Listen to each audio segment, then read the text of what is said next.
katakanlah Allah selalu bersama, mengiringi setiap langkah hidup kita.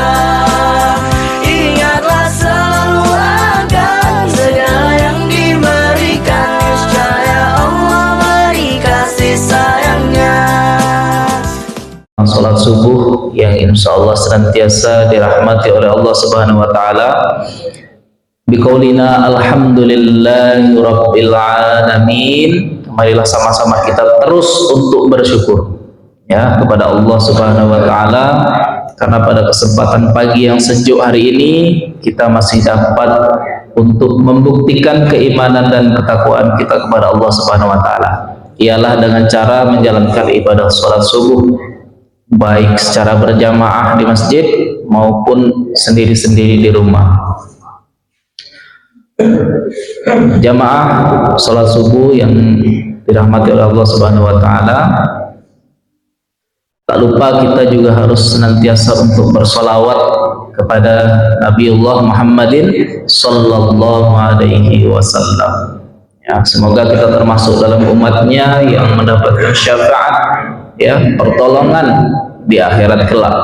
Karena sesungguhnya kita ini termasuk umat yang cukup jauh daripada baginda Nabi ya, hidupnya kita sudah cukup jauh.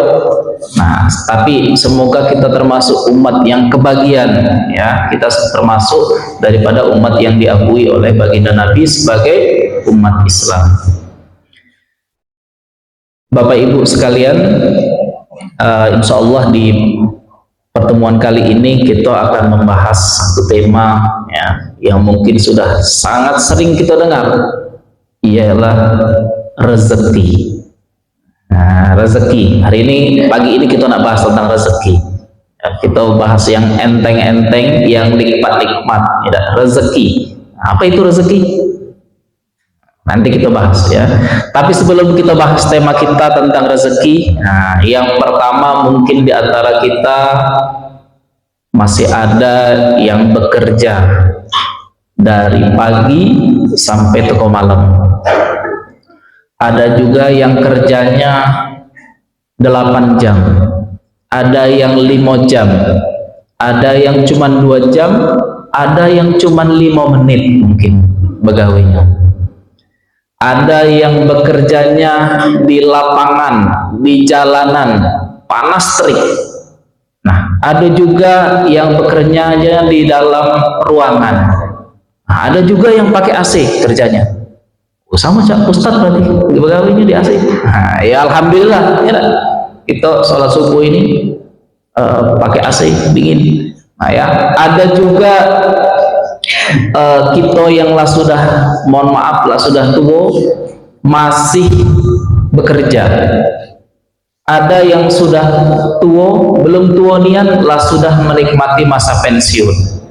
Ada juga yang kerja dari kecil, bahkan ketika remaja sudah kerja, karena mungkin orang tuanya sudah tiada ya, sudah yatim piatu atau orang tuanya sakit ya. Nah, ini bukan untuk bapak-bapak baik, tapi kadang juga untuk ibu-ibu ya. Ibu-ibu juga begawe ya, bapak-bapak ya. Jangan dikira tidak begawe, begawiannya malah dari melek mato sampai menjemato ya, cuma tidak terhitung ya, karena tidak pasti jamnya. Nah, kayak gitu ya. Jadi mungkin kita punya berbagai macam kehidupan masing-masing. Nah, tapi kita tetap yang pertama adalah patut bersyukur ya. Karena terkadang kita ini mustahil untuk hidup sampai dengan saat ini. Kalau kita pikir, mungkin kita mustahil hidup sampai saat ini. Yang pertama, mungkin ada teman-teman kita yang sudah meninggal, yang sudah meninggal dunia. Atau bahkan mungkin yang lebih muda dari kita. Ya, atau mungkin dalam hidup kita ini kadang kita sudah menyerah. Ya, baik itu menyerah karena pekerjaan yang banyak nian, ataupun permasalahan-permasalahan hidup yang lain. Seolah-olah, apalagi orang Palembang ya kadang, oh ya rasanya nak mati lah pokoknya. Menurut Palembang kadang cak itu ngomongnya ya, rasanya aku nak mati lah pokoknya ini. Tak terti lagi aku nak cak mano. Nah ya, tapi nyatanya kita masih hidup sampai saat ini. Ya. Nah ini juga termasuk dari bagian kita untuk bersyukur. dan termasuk daripada bagian rezeki. Tapi kita bahas tentang rezeki hari ini. Jadi rezeki itu adalah segala sesuatu yang diberikan oleh Allah Subhanahu wa taala yang bernilai manfaat untuk kita. Nah, jadi rezeki itu apa? Segala sesuatu. Artinya bukan cuma duit, ya. Bukan cuma pekerjaan, bukan cuma lokak baik, ya. Lokak lemak rezeki, ya. Enggak cuma itu. Salah satunya tadi itu semuanya, ya. Kerjaan, makanan, ini rezeki, makanan. Belum tentu di tempat lain ada. Ya kan? Kalau Bapak Ibu tidak ke masjid ini, ya, tidur di rumah misalnya, tidak dapat kopi. Ya. Nah, ini termasuk salah satu rezeki. Nah, rezeki itu turunnya daripada Allah Subhanahu wa taala. Nah, terkait dengan pekerjaan, lelahnya bekerja dan lain sebagainya, ada satu potongan hadis yang bisa insya Allah menenangkan hati kita. Ya, hadisnya cukup panjang, tapi paling tidak bisa diwakili dengan penggalan kecil, baik. Ya, yaitu ma akalta zaujataka fa huwa laka shadaqatun. Al hadis atau kama qala Rasulullah sallallahu alaihi wasallam. Ya, jadi artinya apa baik, ya, apa saja yang dimakan, ya, oleh istrimu, sebenarnya panjang, ya, ada istri, ada anak, ya, keluarga, fahuwa laka shadaqatun, maka itu bagimu bernilai sedekah. Ini Bapak Ibu, walaupun kita sudah capek seharian mungkin, ya, tapi melalui hadis ini insya Allah itu akan menjadi penenang untuk hati kita, ya, bahwasanya apa yang dimakan oleh keluarga kita itu akan bernilai sedekah. Nah, itu, ya. Kemudian di dalam kitab ini juga dijelaskan, wa tabarani an Ibni Abbas man amsa kalla min amali yadayhi amsa maghfurallah. Ya, artinya barang siapa yang sore hari merasa lelah karena bekerja, ya, merasa lelah karena begawe, nah, maka malam harinya Allah akan mengampuni dosa-dosanya. Amsa maghfurallah, ya, maka Allah akan mengampuni dosa-dosanya. Luar biasa. Kemudian wal Bukhari an Miqdar, ya, dari Imam Bukhari dan dari Imam Miqdar, ma akala ahadun ta'aman khairan min ayyakula min amali yadayhi. Artinya tidak ada makanan dan minuman, ya, artinya seluruhnya, ya, makanan, minuman, sandang, papan dan lain sebagainya yang lebih baik kecuali makanan itu, ya, atau rezeki itu dicari dengan tangan kita sendiri, usaha kita sendiri, ya. Jadi tidak kata makanan dan minuman dan hal lainnya yang lebih baik, ya, daripada apa-apa yang kita usaha ke dewe, yang kita memang begawe dewe. Artinya apa-apa yang hasil kerjaan kita itu merupakan hal yang paling baik. Walaupun kita begawe sehari cuma dapat 20.000, 30.000, 100.000, ya, itu tetap akan menjadi nilai yang lebih baik, ya, daripada 50.000 samo tapi hasil diinjuk oleh orang lain, tapi tetap boleh dimakan, ya, bukan berarti ini diinjuk uang udah galak, tidak juga itu, ya. Tapi apa yang kita usahakan dari diri kita, dari tangan kita, usaha kita, keringat kita, itu lebih baik nilainya. Nah, pada kesempatan kali ini kita akan bahas amalan-amalan yang dapat menarik rezeki, ya. Jadi rezeki itu datangnya dari Allah Subhanahu wa taala. Apa dalilnya? Ya, dalilnya adalah la nas'aluka rizqa, nahnu narzuquk. Ya. Kami tidak minta rezeki, kata Allah. Kami yang akan ngasih.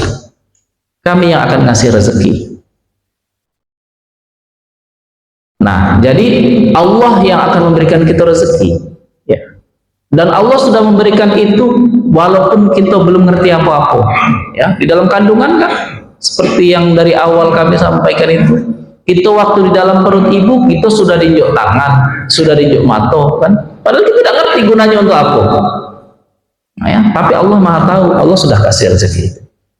Dan kalau dipikir-pikir rasanya kita sudah mati lah rasanya, ya. Tapi nyatanya kita masih hidup, ya. Berarti rezeki itu adalah pemberian Allah Subhanahu wa taala. Yang amalan yang pertama yaitu istighfar. Nah, mudah nih kan? Oh, ternyata mudah amalan untuk menarik rezeki itu. Istighfar. Cak mana bunyi istighfar? Astagfirullahaladzim. Astagfirullah baik jadilah. Astagfirullahaladzim. Ya, nah panjang-panjang juga boleh. Astagfirullahaladzim. Alladzi la ilaha illa huwal hayyul qayyum wa atubu ilaih. Ya, itu ternyata itu adalah amalan untuk menarik rezeki.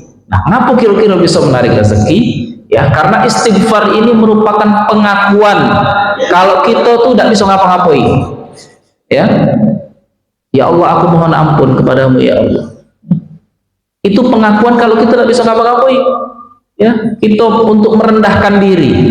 Ya, kita sama bos harus merendahkan diri. Ya, ini kepada Allah Subhanahu Wa Taala cara kita merendahkan diri, cara kita nyari muka, salah satunya adalah dengan istighfar. Ya, kadang kita ini manusia ini merasa sombong. Ya, oh harusnya aku yang jadi wong kaya. Nah, ya, ngapa lah aku ini hidup saro terus. Kalau kata Allah, lah ngapa? Nah, macam mana gitu? Ya, kalau kata Allah, lah ngapa? Rezeki aku, yang buat kau hidup aku. Nah, macam mana gitu? Nah, ya, jadi kita itu sebenarnya nggak punya apa-apa. Itulah kita harus istighfar supaya kita harus menyadarkan diri kita, menyadarkan diri kita bahwasanya semua ini milik Allah Subhanahu Wa Taala. Kita harus istighfar. Nah, insya Allah ketika kita menyadari siapa diri kita, ya, itu syukurnya akan lebih tinggi. Ya, ya Allah, aku mohon ampun ya Allah. Ya, kadang kita seret hidup itu bukan karena males. Ya, kadang kita sudah merasa sombong, sudah merasa ngapoi tidak baik-baik, itu putus asa. Nah, astagfirullah ini, istighfar ini itu bisa mengembalikan diri kita. Kalau misalnya kita capek karena begawe, artinya kita punya gawean. Ya, kalau kita capek, duit kita cepat habis, berarti kita punya duit. Iya kan? Oh, ya Allah, duit ini ngapalah cepat nian habisnya, 100.000 madai cuma dapat kangkung baik. Berarti kita punya duit. Ya, kita capek kerja misalnya. Nah, capek tenaga misalnya, kurir misalnya, bulu kilir ke sana kemari. Ya, atau wong yang di kantoran, pusing kepalanya mikir ke apa, laporan lah apalah. Nah, tapi ketika kita merasa lelah, harusnya kita sadar bahwasanya kita punya kayak gitu. Kalau misalnya kita tidak punya gawe, malah bingung dulu, kan? Stres. Ya, kayak gitu. Itu kita perlu untuk istighfar. Kita kembali kepada Allah Subhanahu Wa Taala. Fafirru ilallah, larilah kembali kepada Allah. Nah, itu yang pertama, istighfar. Nah, maka perbanyaklah istighfar. Insya Allah, kalau itu diresapi dalam diri kita, ya, itu akan memudahkan rezeki kita. Ya, insya Allah itu akan menyadarkan diri kita bahwasanya kita mencari rezeki, ya sudah, ini jelas jalan kami. Ya, mungkin kalau kehidupan kita saat ini belum sesuai dengan yang kita inginkan, ya, mungkin kehidupan kita saat ini itu yang Allah inginkan. Ya Bapak Ibu, ya, kita semua lah kayak gitu. Kami juga ngomong ke dalam diri kami kayak itu. Oh, kami ini misalnya kayak gini kan. Harusnya kami cek ini. Nah, itu sudah merasa sombong, ya. Tapi kita harus ingat, mungkin kalau kehidupan saat ini itu belum sesuai dengan yang kita inginkan, ya, mungkin kehidupan kita saat ini itu yang Allah inginkan. Nah, tuh Bapak Ibu. Kemudian yang kedua itu dengan bertakwa.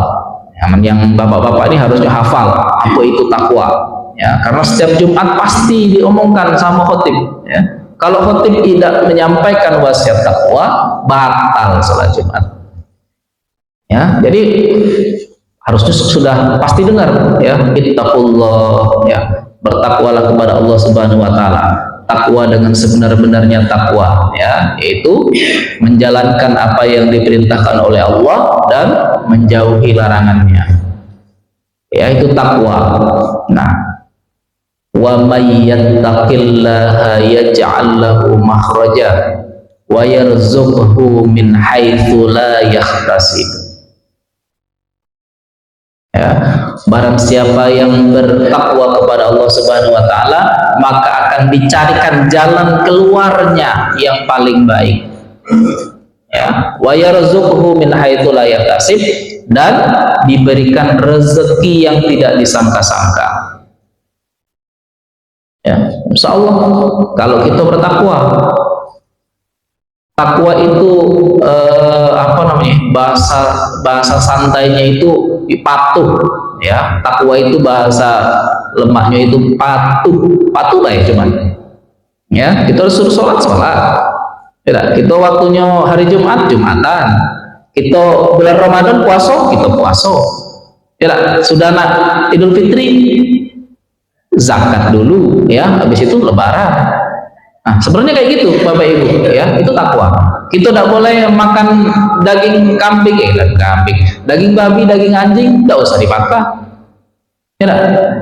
Kita tidak boleh mencuri, tidak usah mencuri. Kurang lebih kayak gitu takwa itu sebenarnya. Bukan perkara yang susah Bapak Ibu, kadang kita dengarnya takwa, apa dia takwa? Patuh, itu baik, ya. Apa yang sudah disuruh gawe ke, yang disuruh, yang dilarang tidak usah digawe ke.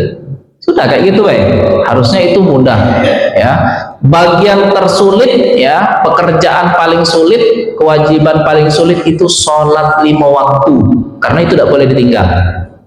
Jadi paling minimal sholat 5 waktu itu digawe ke, ya, karena yang lain itu sedikit-sedikit. Sholat Jumat cuma seminggu sekali, ya. Nah, apa lagi, puasa setahun sekali, 1 bulan tapi, ya. Nah, zakat 1 tahun sekali, kecuali wong kayo ada 2 kali, zakat mal dengan zakat fitrah, ya. Jadi sebenarnya tidak terlalu sulit, ya, cuman patuh Bapak. Nah, kemudian itu yang kedua. Kemudian yang ketiga itu sholat duha. Sholat duha itu bisa menarik rezeki, ya. Sholat duha kalau kita di Palembang ini, di Sumsel, ya, itu anggaplah dari jam 8 sampai jam setengah 11. Nah, lemaknya disitulah, terserah di mana baik, ya, walaupun sebenarnya jam setengah 8 sudah boleh, ya. Nah, tapi amannya itu jam 8 sampai jam setengah 11 lah. Itu terserah, nah di jam 9, nah jam 10 boleh sholat duha, dan cuma 2 rakaat tidak masalah.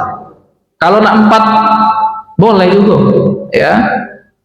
Kalau nak banyak-banyak boleh juga, tapi jangan karena sholat banyak-banyak laju pegawainya kelewat, ya. Oke, jadi kemudian yang ketiga ini sholat duha. Sholat duha ini doanya yang luar biasa, ya. Allahumma in kana rizki fis samai fa anzilhu. Kalau rezekiku masih di langit, ya Allah, turunkanlah, ya Allah. Wa in kana fil ardi fa akhrijuhu. Kalau rezekiku masih tertanam di dalam bumi, maka keluarkanlah, ya Allah. Wa in kana ba'idan fa qarribhu. Kalau rezekiku masih jauh, ya Allah, dekatkanlah, ya Allah. Wa in kana haraman fa tahhirhu. Kalau rezekiku caranya masih dengan yang haram, ya, masih harus nyuri dulu baru dapat duit, ya, masih harus apa namanya, bohongi wong dulu, mudik ke wong dulu baru dapat duit, ya, fatahirhu, maka carikanlah, ya Allah, jalan yang halal. Nah, ini luar biasa sekali, ya, doanya sholat duha, ya. Kemudian yang keempat adalah fayasil rahimah, jalin silaturahim. Nah, ini yang keempat ini, jalin silaturahim. Sama siapa baik? Sama keluarga, bapak, ibu, adik, kakak, ya, nyai, yai. Nah, kemudian sama tetangga, sama teman-teman, ya, di mana di kantor mungkin atau di lapangan di mana-mana, ya, fayasil rahimah, jalin silaturahim. Silaturahim ini manfaatnya ada dua.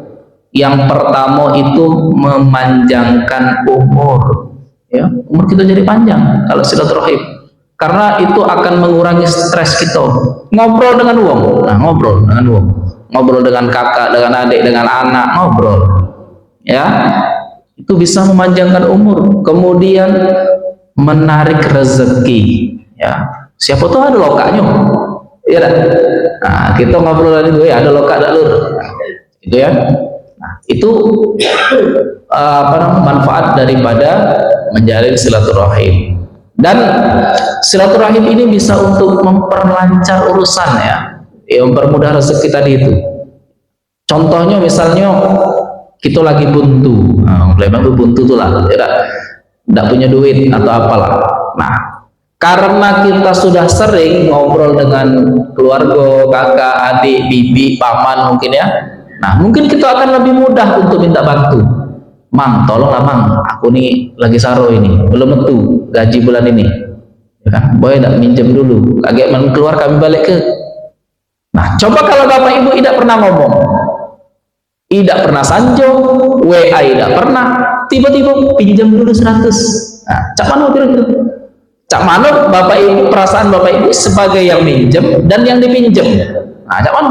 Ada dulur kita tidak pernah sanjo dengan kita, tidak pernah ngobrol dengan kita, WA juga tidak pernah, tiba-tiba minjem duit. Ribu saja ini. Kena baca apa kau? Nah, cak itu kan. Ya, coba kalau memang sering ngobrol, ya kan? Nah, kurasa itu akan lebih mudah. Nah, ini salah satu manfaatnya, ya, manfaat nyata. Kalau kita tidak pernah sanjo, tiba-tiba minjem, ya, minta duit, nah itu kan agak sungkan, ya, agak sungkan, tidak lemak, gitu. Nah, ini silaturahim. Yang keempat. Kemudian yang kelima, sholat tahajud. Nah, ya, sholat tahajud itu aturan paling lemaknya adalah setelah sholat di malam hari, ya, sebenarnya lebih afdolnya kalau sudah tidur. Jamnya itu sebenarnya tidak berpatokan, ya, intinya dari setelah isya sampai sebelum subuh, ya. Misalnya jam 9 lah sudah sholat isya, tidur, jam 10 bangun, tidak apa-apa. Kalau kami cak itulah, ya, tidak harus berpatokan, walaupun sebenarnya utamanya itu sepertiga malam, ya, anggaplah jam 1 sampai jam 3 sekarang, ya, karena sekarang subuhnya hampir jam 5, ya kan, dari jam 1 sampai jam 3. Sebenarnya paling makem itu kalau menurut kami jam 2 sampai jam 3, di antara itulah. Cuman kita kan susah kadang tidur, kan, kadang tidur mencapai niat sudah lewat, kadang jam 4 baru bangun, ya kan. Nah, jadi aturannya kembali ke aturan awal, jam berapa baik kita bangun tidur, ya, asal belum sholat subuh. Kagetlah sudah azan subuh, bangun sholat tahajud dulu, ya, terlewat subuhnya, ya, jangan cek itu, ya. Jadi misalnya jam 11 sudah bangun, ya sudah, tidak apa-apa, sholat tahajud, tidak masalah, tidur lagi habis itu, ya. Atau jam 2 bangun, lebih bagus, tidur lagi, tidak apa-apa. Oke, ini termasuk sholat yang paling keren, ya.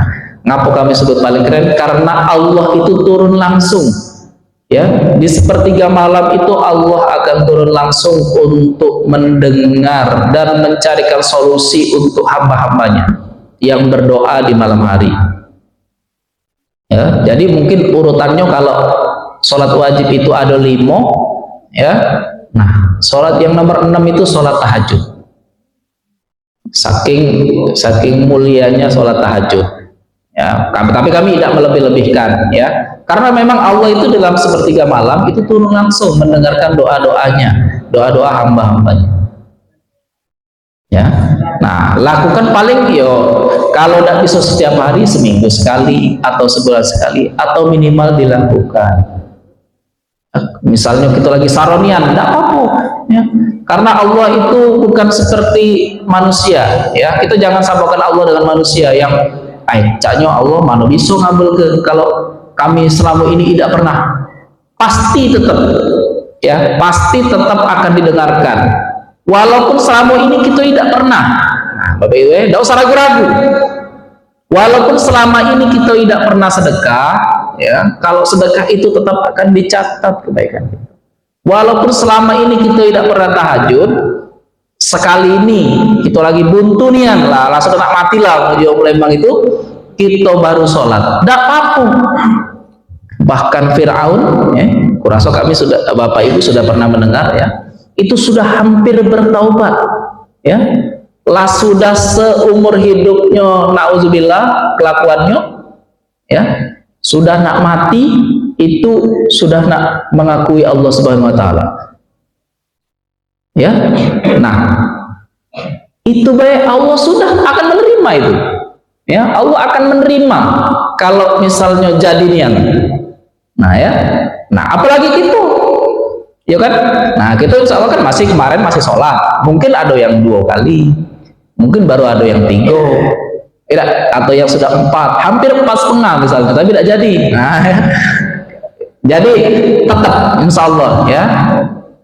Apa namanya, yang sudah banyak melakukan dosa bertaubat dari Allah, insya Allah akan mengampuni, ya. Apalagi yang agak 50-50 lah bahasa kerennya itu, ya, separuh-separuh.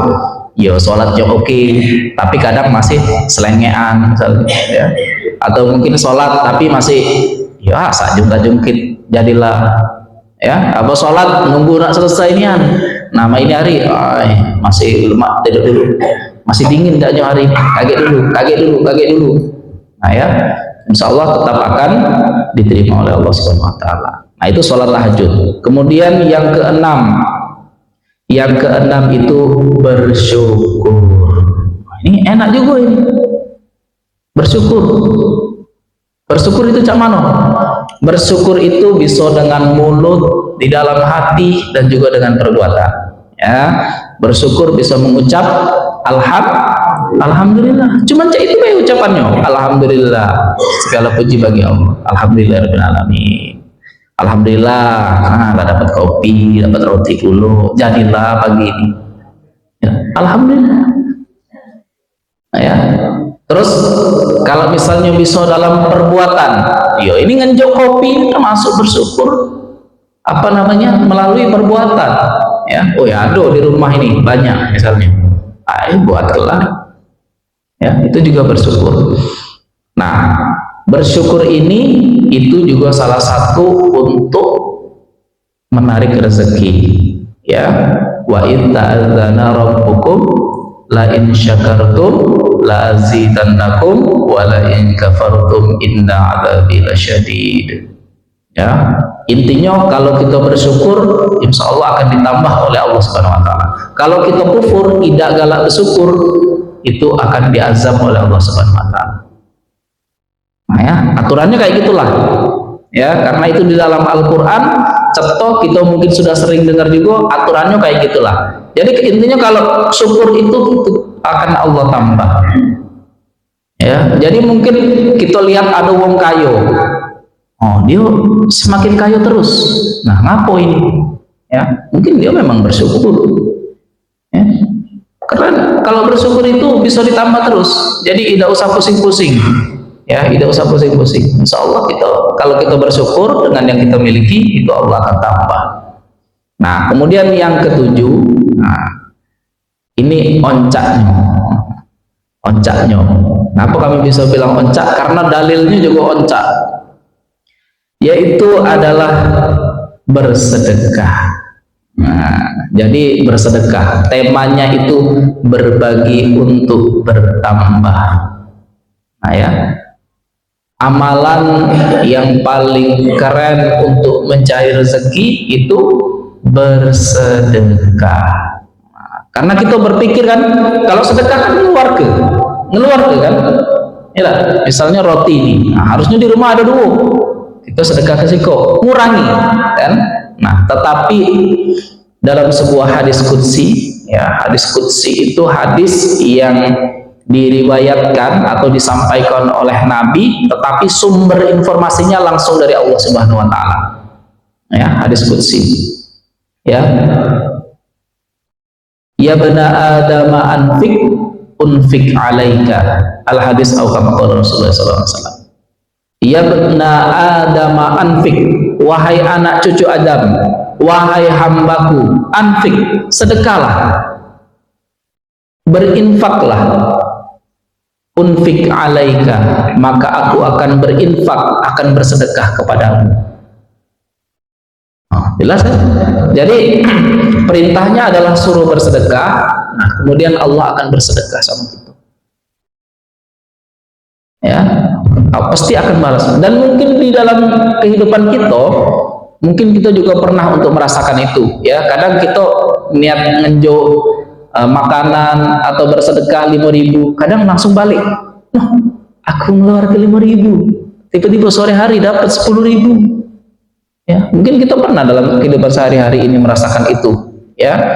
Tapi biasanya orang-orang yang senang sedekah pasti akan merasakan itu, pernah merasakan itu.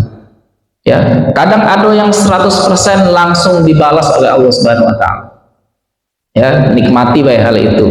Ya, kadang kita cuman berniat untuk ngenjuk uang, misalnya minum kayak atau makan sedikit.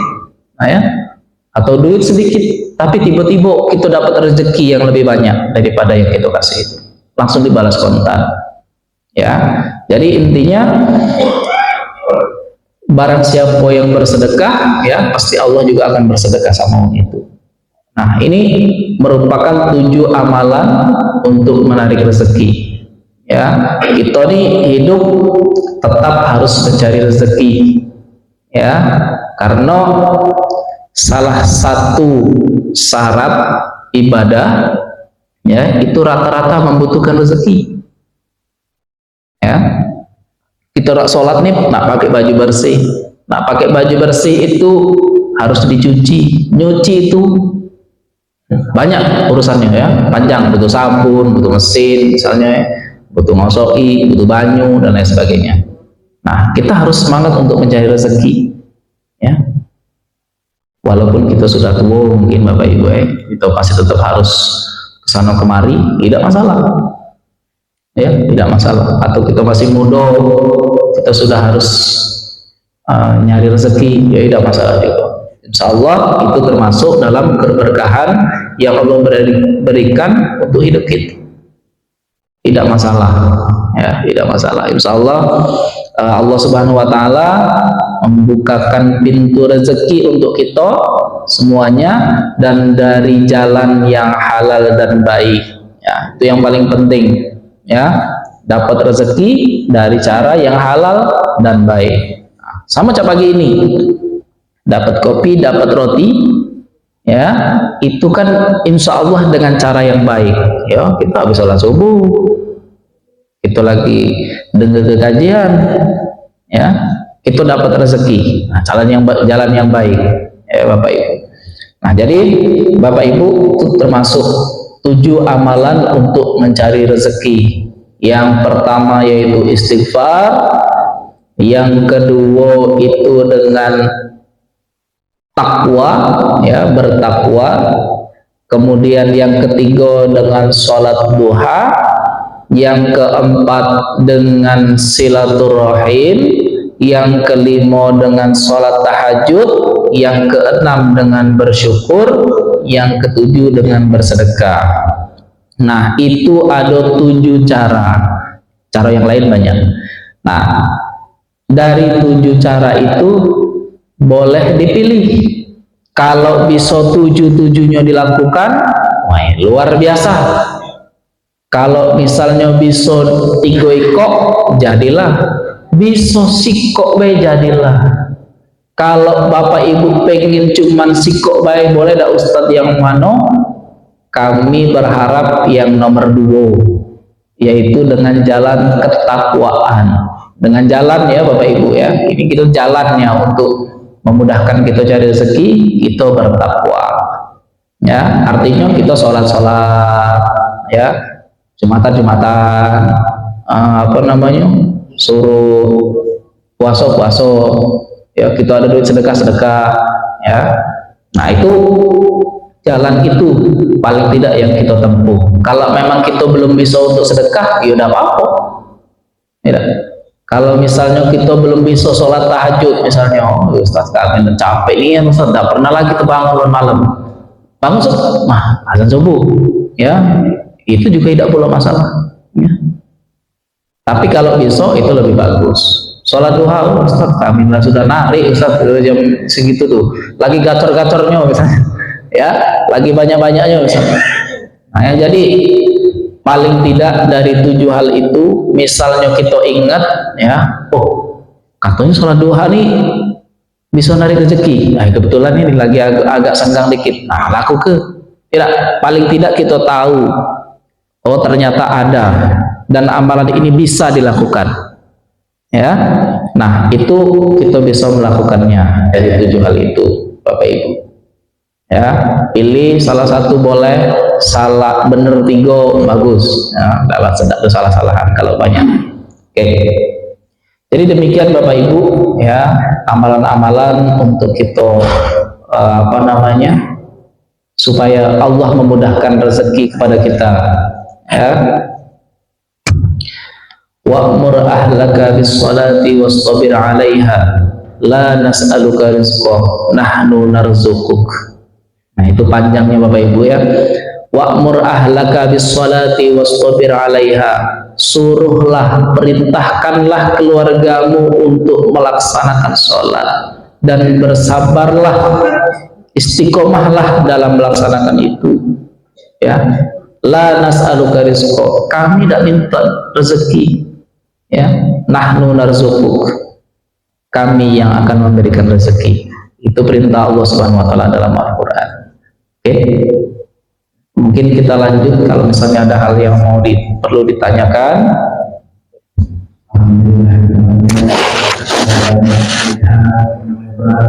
Jadi kalau ibu bertanya dipersilakan.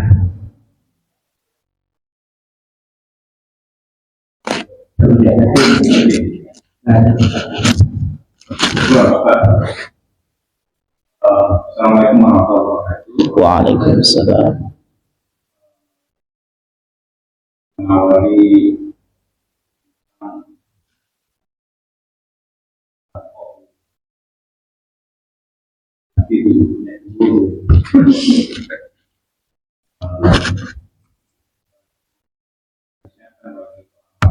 laki yang keluar rumah, kemudian akan kepada istri dan anaknya.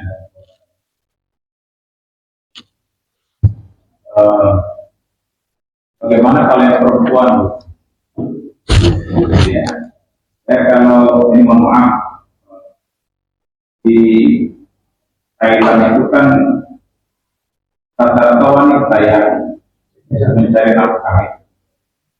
Ceritanya kalau wanita di Thailand itu kalau ada orang Indonesia, laki Indonesia senang bukan main. Yang menjadi tanggung jawab yang pertama, kalau wanita yang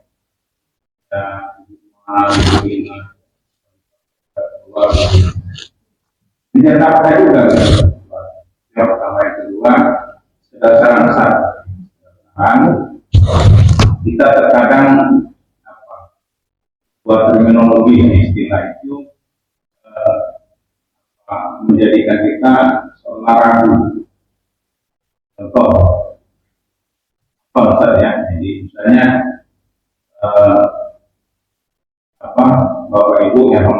Bapak Ibu yang insya Allah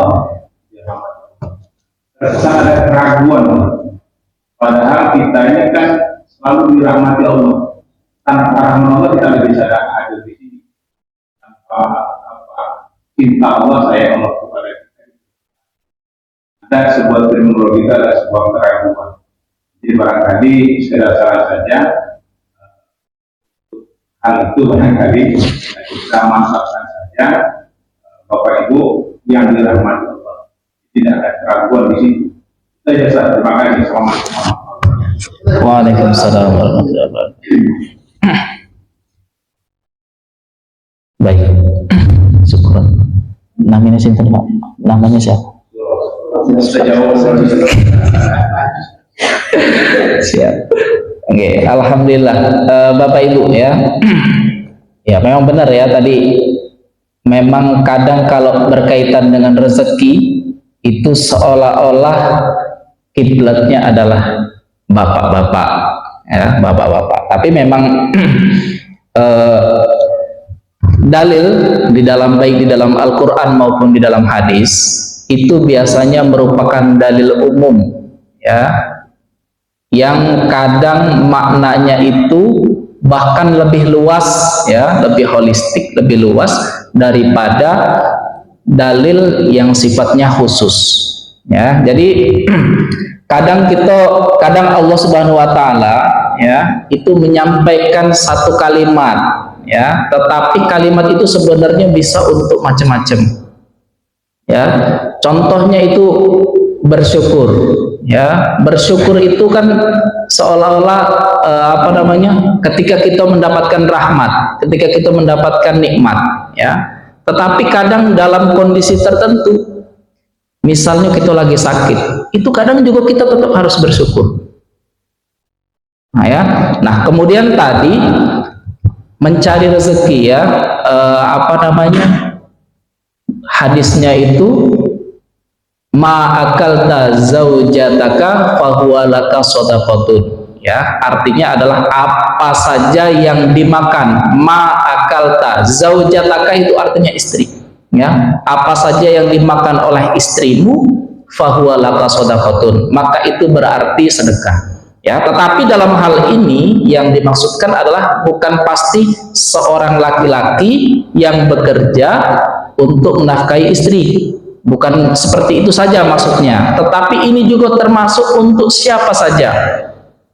Misalnya anak tadi ya yang ditinggalkan sama orang tuanya, itu juga masuk dalam dalil ini. Atau orang tuanya, mohon maaf, misalnya bapaknya lagi sakit parah misalnya ya, nggak bisa kerja, ibunya ngurus anak-anak yang kecil-kecil, ada anak yang agak besar SMA misalnya, nah dia sudah kerja, itu juga termasuk daripada dalil ini. Atau mungkin ibu-ibu yang mohon maaf sudah menjanda ya, itu juga masuk di dalam dalil ini. Mencari rezeki, begawe, dimakan sama anaknya, itu juga termasuk daripada dalil ini ya. Jadi mungkin seolah-olah itu prime-nya atau tempatnya laki-laki ya, tetapi hadis ini sebenarnya adalah mencakup untuk keseluruhan. Jadi siapa baik orang yang mencari rezeki, bahkan untuk keponakan kita, atau mungkin orang-orang yang saudara-saudara kita yang berjuang di panti asuhan ya.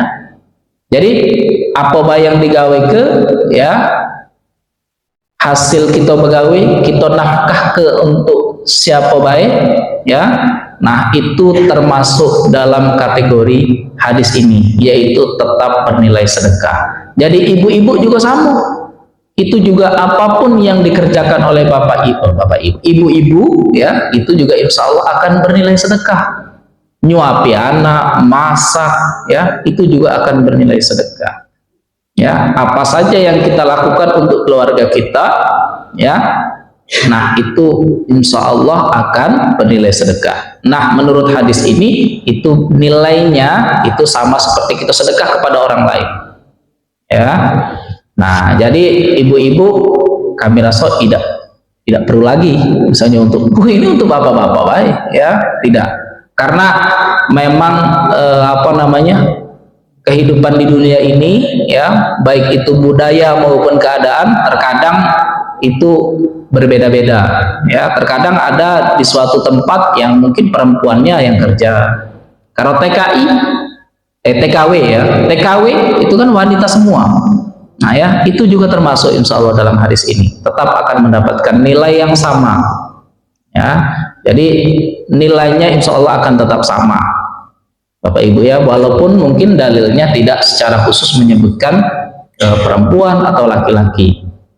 Oke, karena memang di dalilnya juga sebenarnya tidak disebut laki-laki.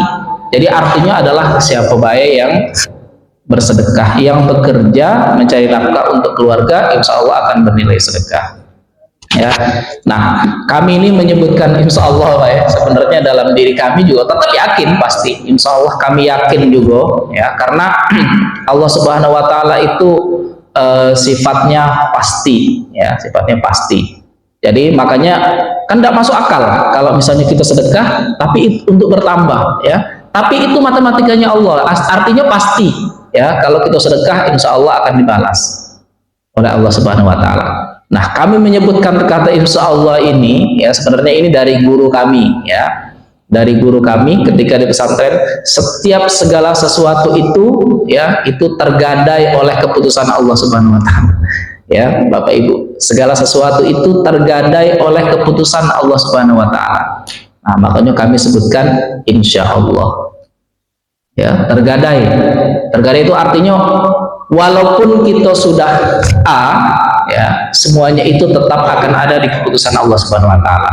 Tetapi kita hakul yakin sekali kalau segala sesuatu itu yang Allah tetapkan itu pasti, ya, pasti untuk kita, ya, yang Allah janjikan itu sudah pasti untuk kita, ya. Tetapi kami memang sudah terbiasa dan memang dari dulu dicekoki itu kan keyakinan itu, ya, kita segala sesuatu tergadai oleh Allah Subhanahu Wa Taala, keputusan Allah Subhanahu Wa Taala. Makanya kami selalu mengucapkan insya Allah, ya, paling tidak, ya, semoga Allah menghendakilah kayak gitu, ya, walaupun itu sudah pasti. Tapi syukron, ya, insya Allah kami, ya, insya Allah kami akan, ya, mungkin bisa merubah paradigma, mungkin bisa merubah cara berpikir, ya.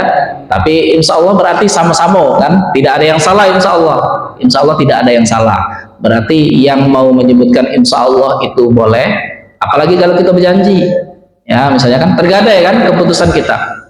Nah, tetapi insya Allah kalau perbuatan yang baik seperti ini pasti dirahmati oleh Allah Subhanahu Wa Taala. Amin. Amin. Oke, siap.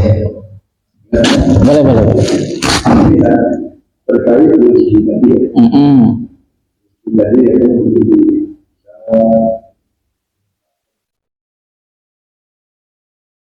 kalau memang yang tidak halal,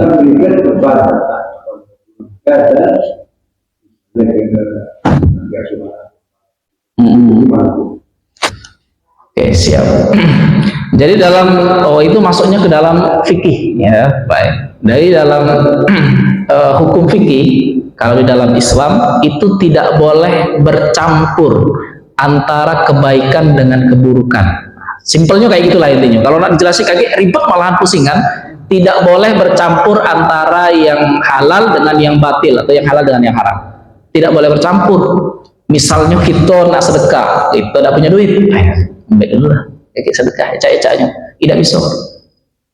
Ya, kalau anggaplah duit itu haram, ya, itu tetap akan menjadi haram, walaupun duit itu kita gunakan untuk hal yang halal.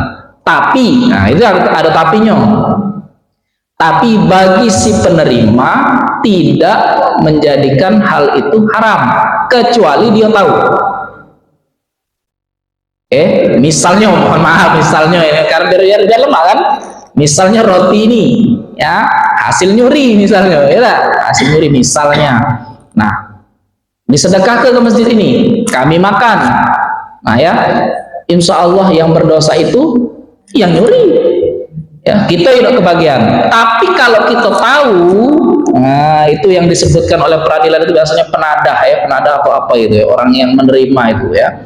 Nah, itu kalau kita ngerti itu juga sama kita kecipratan. Ya. Jadi intinya kalau di dalam hukum fikih itu sesuatu yang buruk itu tidak bisa bercampur dengan yang baik, atau yang baik itu tidak bisa bercampur dengan yang buruk. Ya, itu Pak, ya. Nah, cuman tadi ya kita garis bawahi untuk penerima itu tidak dapat kecuali dia tahu. Jadi misalnya bapak, maaf ya, begawe becak misalnya, noh ada punya uang kan di situ kan, ada apa besi misalnya apa kayak gitu kan, kita ambil, set, kita jual. Nah, ya, nyuri misalnya bunyinya, kita kasih sama istri. Nah, itu tetap menjadi haram untuk kita. Kalau istri tidak tahu, kalau istri tahu, istri nanya, ini tadi duitnya dari mana? Aku jual ke ini. Nah, istri tahu, diem baik dan tetap makan, itu berarti dapat cipratannya juga. Nah, kurang lebih kayak gitu baik. Nah, makanya kadang yang paling penting bagian daripada rezeki ini, kalau itu bentuknya adalah makanan, minuman, dan hal yang kita dapat, itu carilah dengan cara yang halal. Itu baik kuncinya. Kalau itu halal, aman. Itu baik. Nah, kalau itu haram, entah itu dosanya berhenti di kita atau kita ngajak orang lain, intinya tetap dosa. Nah, kurang lebih kayak gitu, Bapak Ibu ya. Itu terkait dengan rezeki yang halal dengan yang baik. Ya, karena rezeki ini segala sesuatu. Bahkan ketika kita sakit, itu juga bisa disebut dengan rezeki. Bahkan kematian itu juga kadang bisa disebut sebagai rezeki. Misalnya kita meninggal di hari Jumat, kita meninggal lagi kajian, meninggal tenggelam, kebakaran, ya.